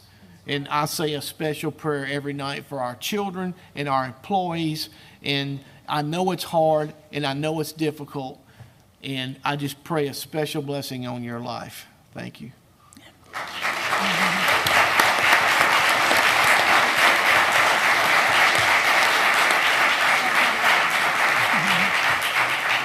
Well said. Ms. Dilley? I want to congratulate all of our graduates also and all of those that have excelled so well. But also, too, I want to congratulate the graduates that may not have made a 4.0 or over 20 on the ACT, but they made it. They graduated, and they paid the price. And a case in point, I got a call from one this week, I hope I won't break down here, that said, you know, I tried college, it just didn't work out for me. I came from a stay-at-home life. And then I became a policeman, and that was okay. And then I heard about the big bucks in the plants. So this person went to a plant, started out with a pretty good salary, but then decided that they were going to go to a project management school and work all night at a plant and then go there every night for 2.5 years. And so after he completed that, he said, now I have to know somebody in that field that can help me get a job. So he went to somebody, and that somebody wasn't much help. So then this kid, I saw him later, and he said, you know, I just figured something out. If I'm going to get a promotion or if I'm going to go further with my life, I got to figure it out myself. I can't just depend on somebody that's real important to push the keys and the buttons for me. I got to make my way. This person, that was a while back. And now this person called and said, guess what? I was made a foreman last week, but before I even spent a whole week as a foreman, I have got an offer from the head of the whole company, noticing my work ethic, noticing that I'm always early, and noticing that I'm always clean, unlike a lot of the other workers, noticing too that I go beyond my job's requirements, I work harder, I get there early, and now I'm going to be promoted as a project manager and move to Houston and be a boss. And this person's like 26 years old. So I just think it's so amazing how we have kids that are resilient. And we need to recognize that also. It's not putting down those that are naturally born with the 4.0 abilities, but also there are lots of kids that don't have that. And lots of kids don't have the kinds of families, too, that Mr. Bush spoke of. And so I have just such a heart for that. And when I hear that kind of testimony, I think, wow, this is just amazing that we have kids that are resilient in spite of the fact that everything didn't go quite right and they didn't get recognized. And so, that and plus the fact that there was another family that I know of that had a sad home life, and they couldn't wait to get to school because they wanted to get away from whatever was going on at home so that they could feel at home in school, and they did. They were in, actually, I think it was a Ponchatoula schools, but they were happy because that was a home to them. Those teachers in that school system provided the love, the attention, the care, and so unlike a lot of kids, they couldn't wait to go. And so that's a lot to be said of our teachers and our principals and our school system, that this is a home for a lot of kids that we don't even think about. Thank you.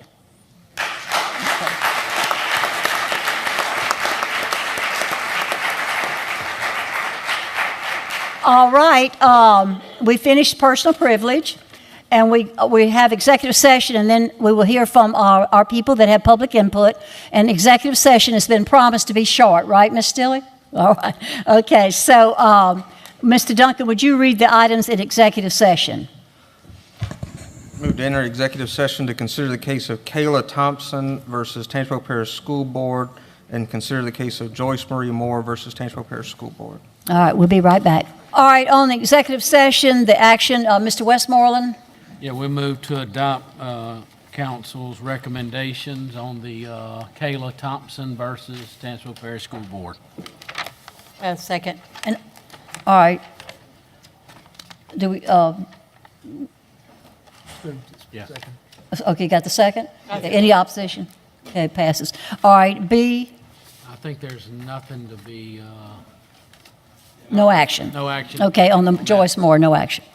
All right, we now have public input, and I have several, and I'll call them out, not in any particular order, it's just how I happen to pick them up, but we just want to remind our people that, we're not allowed to address personnel action or any litigation issues, and so that's where we are with that. But Mr. Moody can give us a little input here.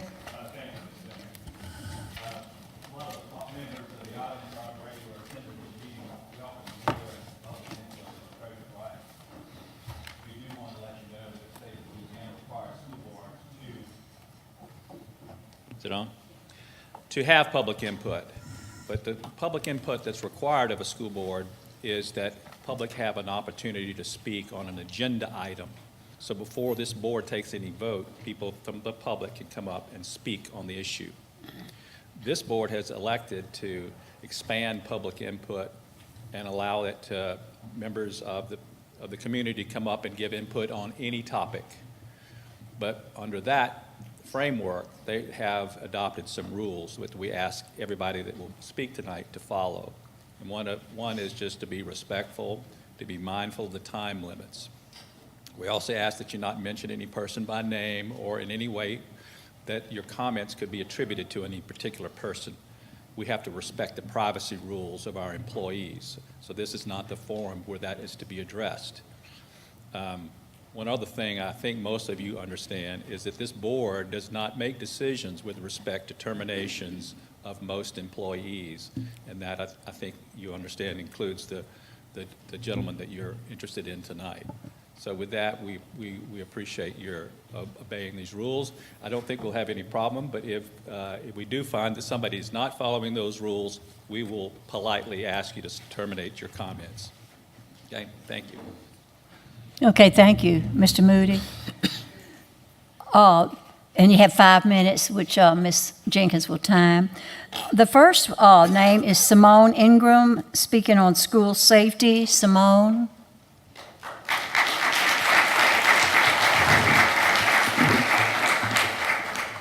Good afternoon, Madam President, board members, Superintendent Stilley. My name is Simone Ingram, and I am an employee of Ponchatoula Junior High School. As educators and support staff who are on the front lines of daily interactions with students, we wish to publicly voice our disappointment with the manner in which the situation at Ponchatoula Junior High School was handled and also with the outcome. Here's why we are disappointed. We believe that your decisions place teachers and school employees of Tangipahoa Parish in a precarious situation when it comes to handling physical fights between students. Because of the manner in which the situation was handled, we see that if we get physically involved, then we run the risk of losing our careers. This is a major concern because ultimately it involves the children that we teach on a day-to-day basis within our parish. In a blog post dated January of 2019, it was stated, and I quote, that unity be our word for 2019, end quote. In the same month, there was a published blog that spoke of harmony. And I quote, that means the board, the district, our families, our students, and our community, everyone working together. What seems to be missing from that quote is the classroom teacher and the school support staff. We question, how is there harmony and unity when no one has spoken with faculty or staff to inquire about our concerns? It was also stated in an interview with Action News 17 that we would be interviewed, It was also stated in an interview with Action News Channel 17 that you would interview everyone present during this altercation, but your decision impacts all educators at our school, and for that matter, at every school in Tangipahoa Parish. Other teachers, school employees, and students have not been asked about their concerns considering what occurred. Do you know how many physical altercations occur at our parish schools every week, or for that matter, every year? The numbers would be astounding if we had the true numbers. All over the country, teachers are leaving this great profession because we do not feel like our opinions are respected and that we are not respected. We love teaching. That is why we do this. But we deserve respect. We deserve our opinions to be considered. This is a huge concern because it involves having quality teachers and qualified teachers in every classroom. We are on the front lines and we weren't even asked our opinions. Why isn't there a written policy that clearly states what we are supposed to do when students resort to physical violence? Stating that we must act reasonably is insufficient. When a student attacks another student and threatens to kill the other student, what exactly is reasonable when we want to protect all of our other students from this harm? The personnel decision that was made at Ponchatoula Junior High has created uncertainty and confusion. We now see that if we physically intervene, then we may lose our careers. If a student complains or if a snippet of a video taken at a particular angle may appear that we did something wrong or something we shouldn't have. The message is that if we yell, "Stop!" and we attempt to get their attention, then we won't get fired. However, if we actually restrain a student who is out of control to stop them from their violent behavior, then we put our livelihoods on the line. That is simply not acceptable.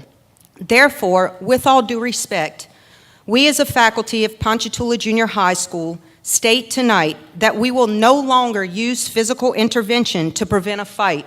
We will no longer use physical intervention to stop a fight or to prevent or stop a student from running off a campus, or for that matter, for any reason, until we have clarity on what we are supposed to do and what we are not supposed to do, and that we are included in the process of establishing such a policy.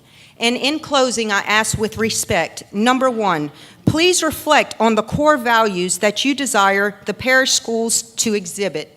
Number two, please respect the opinions and concerns of the administrators, the teachers, and all other school employees.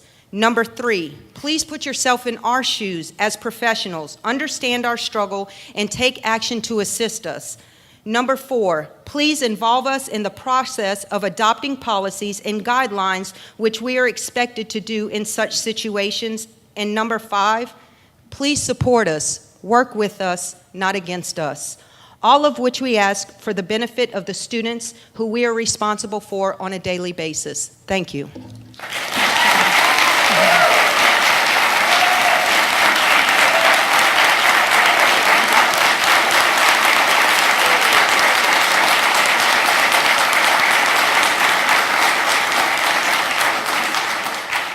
Thank you, Ms. Ingram. The next person is Dina Esquinance on a new policy. Madam President, Superintendent Stilley, board members, my name is Dina Esquinance, and I'm the president of the Tangipahoa Federation of Teachers and School Employees. Thank you for allowing me to address the board on the Federation's behalf. I am deliberately beginning my remarks with the following statement. It is the responsibility of the school district and its employees to protect student safety. Our members know and understand their responsibility, and they take it to heart. Students sometimes fight with each other. This isn't anything new. It happened when we were in school. It has increased in volume and intensity, though. Let me place you in the shoes of teachers and other school employees for a moment. Usually a fight breaks out suddenly and unexpectedly. Students gather, form a circle to keep teachers out. Fists fly in all directions. There's kicking, screaming, pushing, shoving, and cursing. There are threats. To say that it is a volatile situation would be an understatement. Within split seconds, it can and does get out of hand. Teachers instinctively go in to physically break up a fight. In doing so, they put their safety at risk. The students are out of control, angry, and do not want anyone stopping them. The students push, shove, and kick the teacher, or a misdirected fist lands on a teacher's face. Students in the circle who are egging the fighters push and shove the teacher to prevent the teacher from stopping the fight. Teachers have been beaten, punched, scratched, pushed to the floor, shoved against walls, desks, bookcase, all because they instinctively feel the need to physically protect the students from being hurt. This is the reality they face daily. Some have even had to be placed on assault leave. If there is an employee in the audience who has been assaulted or hurt breaking up a fight, please stand. Now, because of the superintendent's action at Ponchatoula Junior High, teachers and school employees don't just risk injury, they also risk being terminated. In other words, while protecting students from being injured, they lose the financial ability to put food on the table for their own children and the ability to pay rent or a mortgage to put a roof over their children's heads and lose health insurance for their family, all because they instinctively, physically broke up a fight to protect someone else's children. Our phones have been ringing off the hook. Teacher and other employees are asking, are we required to physically break up fights? Are we expected to physically break up fights? What is the board's policy on breaking up fights? Members of the board, I'm here to tell you, there is no policy. There is no single written policy that specifically states what teachers and school employees are required or expected to do when a fight breaks out. There needs to be one. In a parish that lacks certified teachers, is this a message we want to send to your employees or any other potential employees? We discipline employees with no policy in place. We punish employees because they choose to do what is right. If they act, they are wrong. If they don't act, they're wrong. Tangipahoa simply does not respect their employees enough to give them the tools they need to do their jobs safely and effectively. I am here to tell you today that our members are telling us they will no longer physically intervene to break up a fight. They aren't going to stand by and watch either. They will certainly use their voices. They will send a student to the office to get help. They will use the intercom to request help. They'll yell down the hallway, but they simply aren't going to become physically involved any longer. They can't afford to. We've heard the phrase unintended consequence. That, board members, is the consequence of superintendent's action dismissing these employees. I'm asking you as board members to do three things. Number one, answer your employees' questions. What are they required or expected to do when a fight breaks out? Number two, review school board policy and adopt a clear policy stating the school district's expectations. And please meet with us so that we together can draft a practical, workable policy that doesn't have unintended consequences. The employees deserve and must have a place at the table. Number three, review the procedures that were used to terminate the 2 employees at Ponchatoula Junior High. Review the statements. See if you believe it was handled correctly. Thank you.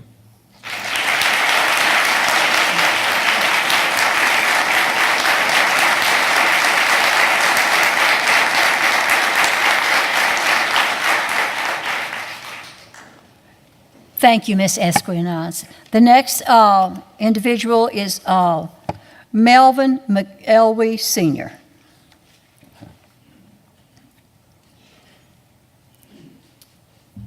Good evening, Board and Superintendent Stilley. You all are in a conundrum, sort of, because we have the faculty expressing their opinion about that situation. I'm going to talk from Randy Bush's perspective as a parent and what parents must do. All 3 of my children attended school in this school system. My oldest son is working on a doctoral degree at LSU right now. My middle son went to Carnegie Mellon, $60,000 a year, came through Hammond High in the robotics program. My daughter is at Santa Clara in California. Raising kids, especially African-American kids, is not an easy thing, and there's no particular recipe to do so. However, I'm not going to talk to you from that perspective. I'm going to talk about 2.5 years that I spent at Hammond High as a faculty member and dealing with African-American students. You know, at one time I used to say, parents need to be involved and do this and do that. But then I began to realize some students come to school for refuge because their parents are not at home to do what we think they should do. I asked one student one time, why do you wear your pants low, earbuds in your ear, ignore the teachers? And he said, Mr. McElwee, you don't understand. When I go home, my father fights me in the street because he thinks I'm trying to be better than him for getting my education. You know, I think we on both sides need to understand that We need to work together to get this thing moving forward. It shouldn't be one side against the other. The decision was a tough decision. Somebody had to make a decision. Somebody's going to be upset no matter which way it takes place. But however, remember, we are here for students. That's our biggest resource. And we said zero tolerance. I'm going to say like I told the faculty at Hammond High when they said, you know what, we got all these students coming from Hammond Junior High who don't have moral standards and won't make it here at Hammond High. I said, if you look at students that way, you're going to have a clog in the system. If you don't work with them and get them moving forward, every year you're going to have the same problem. Zero tolerance sounds good. And send them all to another school, and you get them all there, and they send them right back to you because they can't stay there. There's only so much room in that other school. It's all of our problem. Let's look at resolving it on all levels. But yet, there's zero tolerance. Sounds good for the students, but we also need, and I commend everybody that said, hey, you know, we won't do anything anymore. As a teacher at Hammond High, I ran into conflict. Student had his mouth busted, threatening the faculty, but nobody heard about that, and I didn't grab that student. But I was involved because I was a male, and they said, we need a male presence. I was in the middle of the fight, but I didn't grab the students. We also had a situation where one student was threatening a bus driver so he could get at another student on the bus and said he was going to kill. But the faculty gathered around, didn't touch that student, and it was resolved. If parents can't do those type of things to their own children at home, I hope the faculty realize that we shouldn't take on that role either. The school system does provide an opportunity for a resource officer by the parish, sheriff deputies. I have never heard since we've had those deputies in the school system that we've had that kind of problem with the deputies. If the deputies don't do it, why should we take that role on and try to do it ourselves? It's complicated. We're in a conundrum. But we all bear responsibility to the students, period. Because without students, we're going to continue to fall behind in our school systems. Without helping them progress and move forward, we're going to continue to have these problems. They're our kids. I'm glad that as a parent, that nobody handled my kid like that. Because the issue wouldn't be with the school system. I would take it personally myself. I appreciate that. So, hey, the decision was a tough one. No matter which way you went, somebody was going to be upset. But I thank you, Superintendent, for having an ear and a pulse on the community, because in making that fair decision that you made, this is the fact of the result that we see here now. You have listened to the community. They came to you, and you kept your ear open. And we appreciate what you're doing. It's tough, but keep being the leader that you are.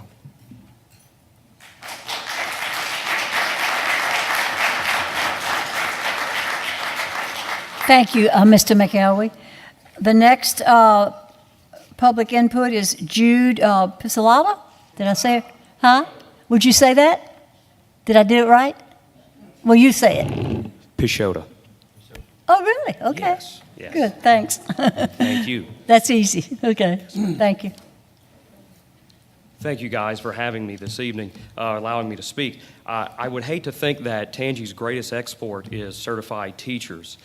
With the dangerous behavior of students across our district this year, I have begun to question the safety of my own children as students in the district, as well as my own safety as a teacher in Tangipahoa. I have taught in the district for nearly a decade and know that at some level, this board and our district leadership will take a strong stance against school violence. I believe that Superintendent Stilley holds the idea of a safe environment conducive to learning and teaching close to her heart.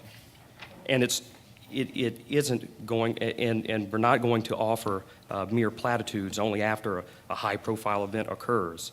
When we allow dangerous, disrespectful, and defiant behavior to go unchecked for any student, how can we ensure the safety of all students?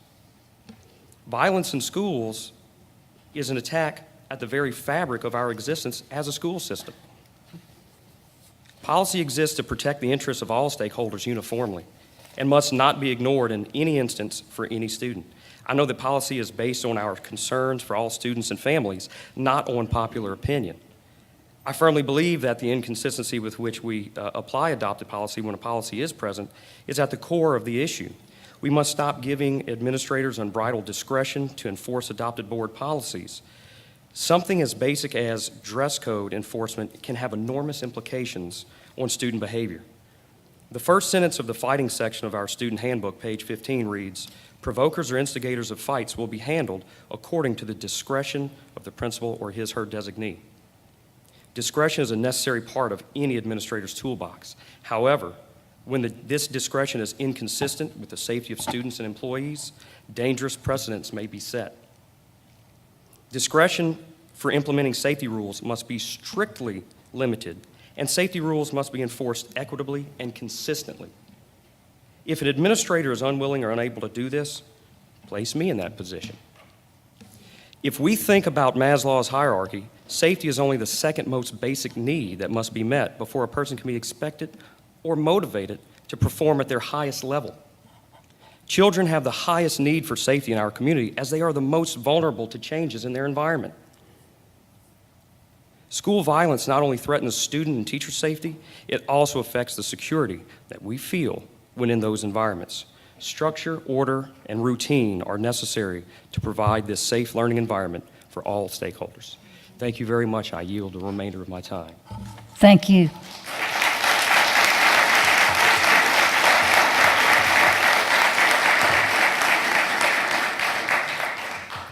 The next individual is John Barnes.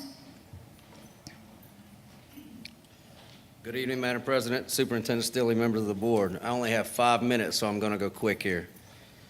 RS 17-416-20 that talks about student conduct standards. Junior high students received a copy of student conduct standards during orientation, which included the consequences for failing to comply.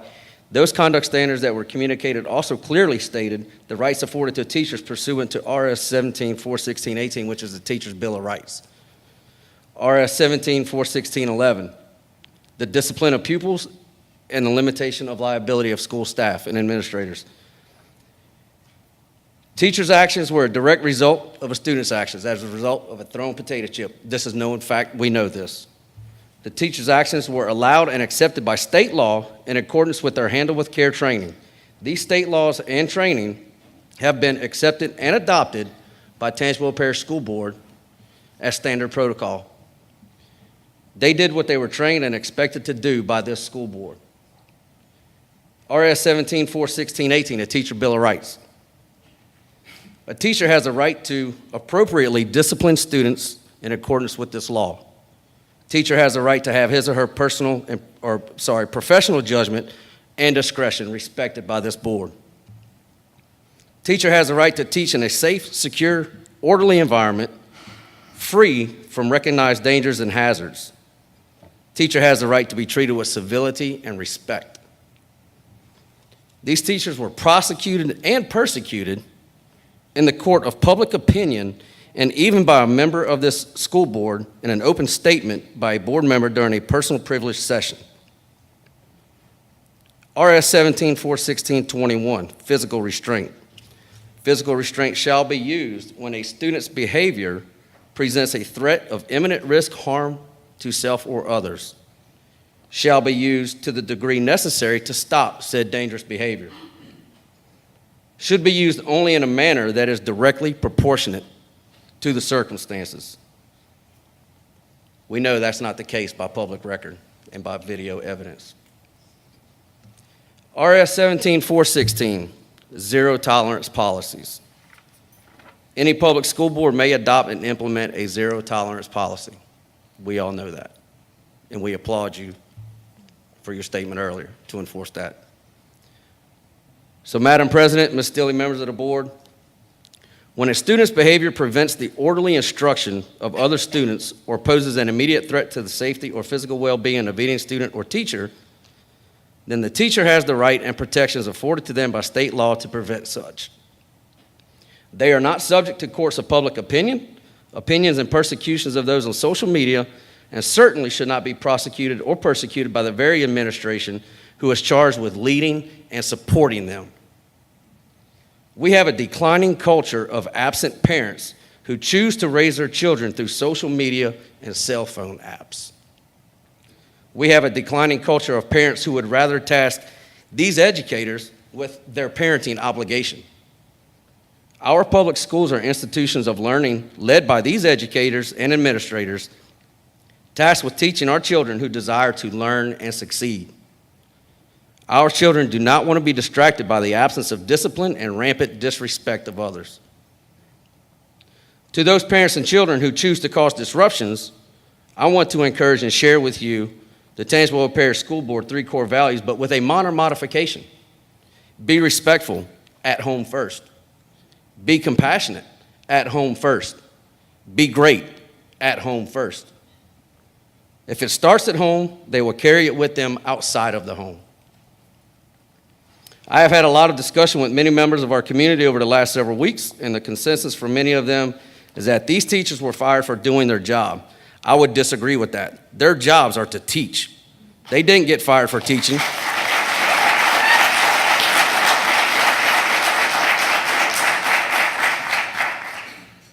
Certainly, a school superintendent who holds autonomous authority for hiring and firing personnel would not abuse this authority.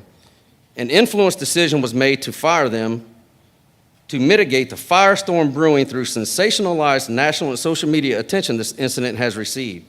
The firing of these teachers was not caused by the teachers enforcing peace and order afforded to them by state law and Tangipahoa Parish School Board protocol that seemingly had no relevance to this investigation or decision. An abhorrent decision that was absent of unobjective conscience, courage, fortitude, and the very core values that this board has adopted. A very dangerous precedent has been set based on a decision that was made that must be reversed immediately. We demand zero tolerance to be reinstated and enforced immediately. Furthermore, we demand that these two teachers and school leaders be reinstated immediately. The teachers in the community want their schools back so our children can learn. The teachers in the community want the leadership and support of this entire body. We demand this board start leading and supporting from the front, or as voters, and more importantly, as parents of children in this school system, we will put a collective and able school board in place who will. Thank you for your time.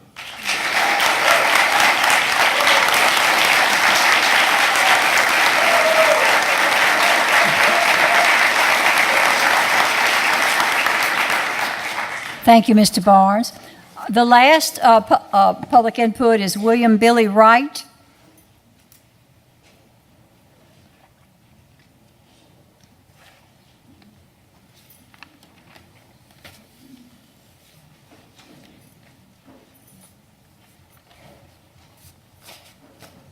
Good evening. Thank y'all for having me and allowing me to speak. I didn't come here with a written report. I came here as a parent, as a person of Tangipahoa Parish. I work at a chemical plant. We have policies, procedures, and training. I also have worked in the school board system. I haven't been a substitute teacher. Haven't done it for 2 years because of this reason. These fights, lack of respect, language, if you want to call it, if you haven't spent time in the school system, walking the halls, hearing what these kids call each other, listening to how they disrespect the teachers, then you know what? You need to get out there and see what's going on, because it's real. I refereed high school basketball for 22 years. I told the guys there, it's just a matter of time before somebody gets shot, stabbed, or killed. The academics, the athletics, everybody, it's so much money to go to college and to get everything, to have your education and further yourself. It costs so much. But where are the policies and procedures that we have to take our children, to hold them, to be accountable? Things like this, the fights are going to happen. Where are your policies and procedures? Where are your training? I don't need 5 minutes. My question to you, board, is where's the training, where's the policies, and where are the procedures? I'm going to leave you with that, and I'd like to see some response. Thank you. Thank you.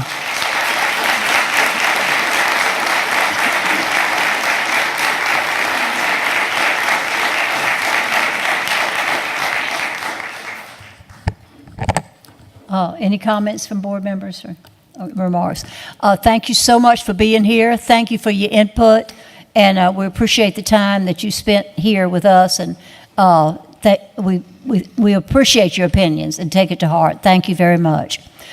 Do we have a motion to dismiss? A second? Second. Okay, board over.